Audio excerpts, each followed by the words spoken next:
In this session, we're going to look at the leasing business model.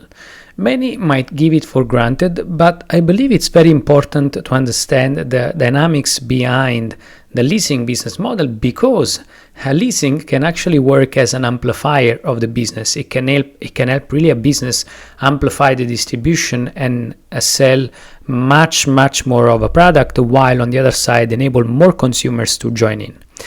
On a leasing business model, let's remember that the seller is going to actually leverage on a financier, so on a lessor that is going to actually buy the thing for the consumer, and the consumer is not going to really own that item. Is going to really instead pay a fixed amount to the financier until the leasing contract is going to expire. At the end of the leasing contract, usually the buyer can either has the option to purchase the final item, or it can simply switch it up or whatever. So this is a very important, in some cases, win-win-win for the seller, for the financier, and for the buyer. For the seller, because it enables to sell more of the stuff to more people.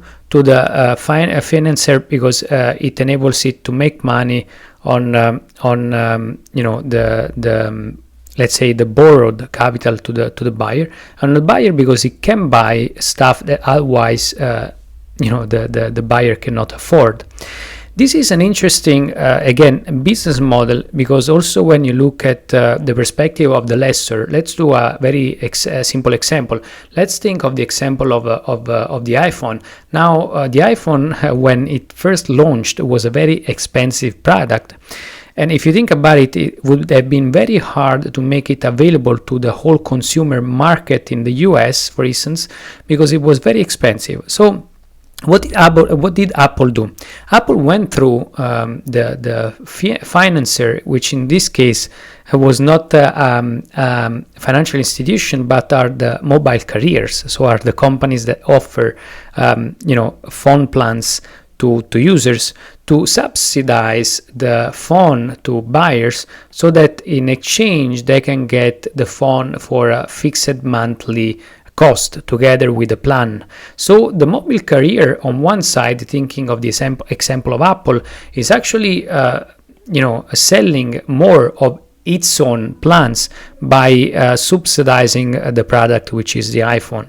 And in this way, that's how you enlarge a market. Going back to the example of the car market, one interesting example which is developing right now, it's Tesla. Now, if you know Tesla, you know that a Tesla can be very expensive, with base prices that can go up to $50,000. So how do you make sure that expensive car like Tesla can really reach the whole consumer market? And here again, the answer is in the sort of leasing business model, where Tesla can either partner up with third-party financing institution to enable more people to afford a Tesla car, or it can actually develop its own financing arm, so that it can internalize over time on the main markets the financing of the cars, so that it can make money on this financing. It can repay for its own products. It can expand the distribution to more buyers. It can enable more buyers to buy Tesla at the end. And as Tesla becomes